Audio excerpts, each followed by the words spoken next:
मी भगीरथ दादांना पण विनंती करतो, त्यांनी स्टेजच्या समोर इथं येऊन बसायचं आहे. अनिल दादा सावंत यांना पण मी विनंती करतो, तुम्ही पुढे या बसायला. आपल्या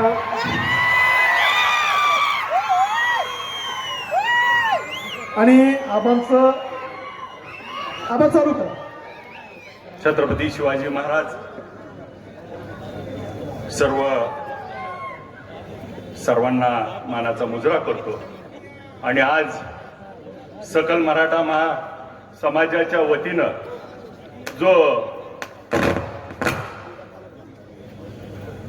आरक्षणासाठी यज्ञ सुरू आहे, या यज्ञामध्ये मोठ्या संख्येनं या पंढरपूरमध्ये छत्रपती शिवाजी महाराज चौकामध्ये माझा समाज बांधव एक संघ एक दिलानं एकत्र आलाय.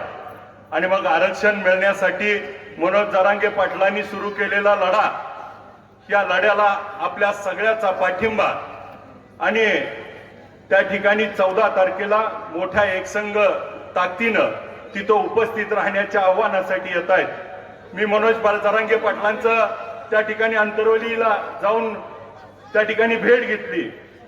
माझा या निमित्तानं फक्त वेळेअभावी 2च गोष्टी, की शांततापूर्ण मार्गाने 29 ऑगस्ट पासून त्या ठिकाणी उपोषण सुरू होतं.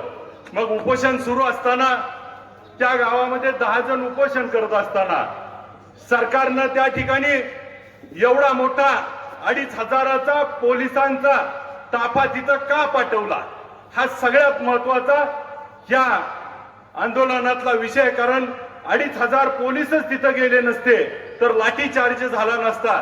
तिथं मायमाऊलीवरती, म्हाताऱ्या माणसावरती त्या ठिकाणी डोकी फोडली, आज छरे मारले, एकेकाला 35 छरे लागलेत, अशा घटना त्या ठिकाणी घडल्या.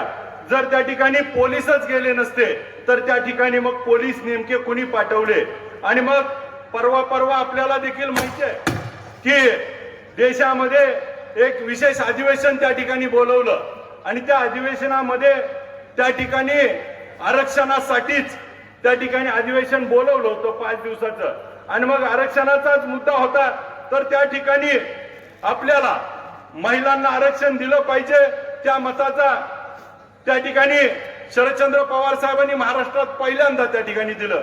आज खऱ्या अर्थानं महिलांना आरक्षण मिळाले, त्याबद्दल सरकारचं त्या ठिकाणी आभार. परंतु त्याच अधिवेशनामध्ये ह्या सगळ्या समाजाचं त्या ठिकाणी आरक्षणाचा प्रश्न होता, तो निकाली काढू शकत होते, परंतु त्या ठिकाणी निकाली निघाला नाही. मग एक उपमुख्यमंत्री नागपूरला त्या ठिकाणी जाऊन आंदोलकांना भेटतात, पण मराठा आणि धनगर समाजाच्या आंदोलकाला भेटत नाहीत. हा खऱ्या अर्थानं द्वेष का? आणि मग मनोज जरांगे पाटलाच्या आंदोलनावरती झालेला हल्ला, त्याचा निषेध करून आज खऱ्या अर्थानं मनोज जरांगे पाटील आता मंगळवेढ्यामध्ये खूप मोठ्या प्रमाणात स्वागत होतंय. धाराशिव, तुळजापूर, सोलापूर येत असताना रस्त्याला प्रत्येक गावामध्ये त्या ठिकाणी मोठ्या संख्येनं त्या ठिकाणी लोक उत्स्फूर्तपणे उभा आहेत आणि त्या ठिकाणी सगळेजण स्वागत करतायत. आणि मग एक सर्वसामान्य कुटुंबातला, ज्याला 2 एकर जमीन असलेला त्या ठिकाणी समाजातला एक योद्धा आज पुढे येऊन त्या ठिकाणी लढतोय. आणि सगळ्यात महत्वाचं म्हणजे कित्येक ठिकाणी प्रेशर वापरला गेला, त्या ठिकाणी लाडीलुबाडी लावली, परंतु कुठल्याही परिस्थितीत समाजाच्या सोबत राहण्याची भूमिका मनोज जरांगे पाटलांनी घेतली, म्हणून त्यांचं आंदोलन यशस्वी झालं. आज या यशस्वी आंदोलनामुळे मराठा समाजाला आता कुठंतरी आज त्या ठिकाणी आशा निर्माण झाली की आपल्या आता हातातोंडाला त्या ठिकाणी घास आलाय आणि खऱ्या अर्थानं मराठा समाजाला आता आरक्षण मिळणार आहे. मग आपल्याला मराठा समाजाला आरक्षण मिळत असताना, वेगवेगळ्या जाती समिती त्या ठिकाणी घेत असताना, मराठा समाजाला देखील आरक्षण मिळत असताना आरक्षण दिलं जातं. आरक्षण दिल्यानंतर कुणाचे मित्र त्या ठिकाणी आरक्षणाच्या विरोधात कोर्टात जातात. हा खऱ्या अर्थानं संशोधनाचा भाग आहे. कारण आरक्षण प्रत्येक सरकारनं दिलं. 2013-14 साठी त्या ठिकाणी पृथ्वीराज चव्हाणांनी देखील दिलं, मागच्या काळात देखील आरक्षण देण्यात आलं, परंतु आरक्षणाच्या विरोधात कोणाचे मित्र त्या ठिकाणी आरक्षणाच्या विरोधात कोर्टात जातात. खऱ्या अर्थानं त्यांची वृत्ती ठेचून काढणं ही समाजाला भविष्य काळातली गरज आहे. कारण त्यांचेच माणसं त्या ठिकाणी जाऊन आरक्षणाच्या विरोधात त्या ठिकाणी आरक्षण देतो म्हणणारीच आणि त्यांचेच मित्र त्या ठिकाणी कोर्टामध्ये ते आरक्षण टिकलं नाही पाहिजे आणि आरक्षणाच्या विरोधात त्या ठिकाणी कोर्ट न्यायालयाचा लढा उभा करून त्या ठिकाणी आरक्षण टिकू न देणं अशा पद्धतीच्या भूमिका घेतल्या जातात. खऱ्या अर्थानं या मध्ये प्रत्येक ठिकाणी प्रत्येक गोष्टीचा आपण विचार केला. आतापर्यंत इतके वर्ष आपण या आरक्षणाचा लढा त्या ठिकाणी मोठ्या प्रमाणात त्या ठिकाणी उभा राहिलाय. आज आरक्षण त्या ठिकाणी मिळण्याच्या शेवटच्या टप्प्यात आहे. 14 तारखेला 30 दिवस त्या ठिकाणी होत आहेत. 24 तारखेला त्या ठिकाणी त्याला 40 दिवस पूर्ण होत आहेत आणि सरकारला आरक्षण दिल्याशिवाय आता पर्याय दिसत नाही. कारण एक संघ एवढा मोठ्या संख्येनं महाराष्ट्रभर हा समाज त्या ठिकाणी पुन्हा एकदा, कारण 58 मोर्चे त्या ठिकाणी निघाले. 58 मोर्चाच्या माध्यमातून शांतीप्रिय समाज असणारा 58 त्या ठिकाणी मोर्चे काढत असताना शिस्त, त्याच्या मागची स्वच्छता आणि मग महाराष्ट्रामध्ये एक आदर्श संस्कृत मोर्चे त्या ठिकाणी काढले आणि मग खऱ्या अर्थाने हे मोर्चे काढल्यानंतर या मराठा समाजाला आरक्षणाचा टप्पा जवळ आला. परंतु कोर्टानं परत त्याच्यामध्ये आडकाठी घातली. आता कोर्टानं आडकाठी न घालता आपल्याला टिकल असं आरक्षण त्या ठिकाणी मनोज जरांगे पाटील त्या ठिकाणी आपल्यापेक्षा सगळ्यात जास्त अभ्यास झालाय आणि त्या अभ्यासाच्या माध्यमातून ते खऱ्या अर्थानं भूमिका आपल्याला स्पष्ट करतील. त्यांची भूमिका आपण ऐकण्यासाठी आलोय.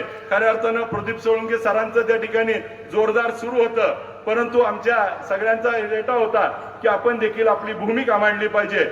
मी या निमित्तानं पंढरपूर तालुका विठ्ठल सहकारी साखर कारखाना राष्ट्रवादी काँग्रेस पक्षाच्या वतीनं मनोज जरांगे पाटील यांच्या आंदोलनाला पाठिंबा देत असताना खऱ्या अर्थानं उद्याच्या 14 तारखेला सगळेजण आपण मोठ्या संख्येनं त्या ठिकाणी आपण उपस्थित राहू आणि मनोज जरांगे पाटलाला पाठिंबा देत असताना मनोज जरांगे पाटलांच्या आंदोलनाला महाराष्ट्रातनं बळ देण्याचं काम हे प्रत्येक जण करतंय.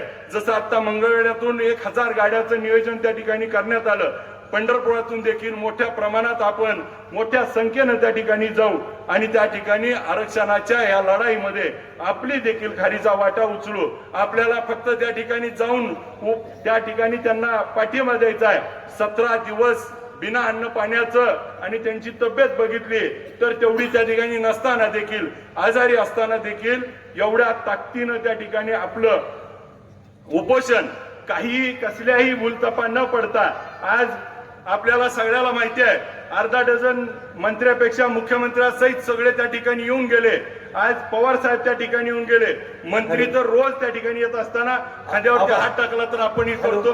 मग त्यांनी वेळेचं भान ठेवायचं. त्यामुळं खऱ्या अर्थानं मनोज जरांगे पाटलांचं या ठिकाणी स्वागत करतो, पाठिंबा देतो. मला आयोजकांनी बोलण्याची संधी दिली त्याबद्दल आभार व्यक्त करून थांबतो. जय हिंद, जय महाराष्ट्र, जय जिजाऊ, जय शिवराय. यानंतर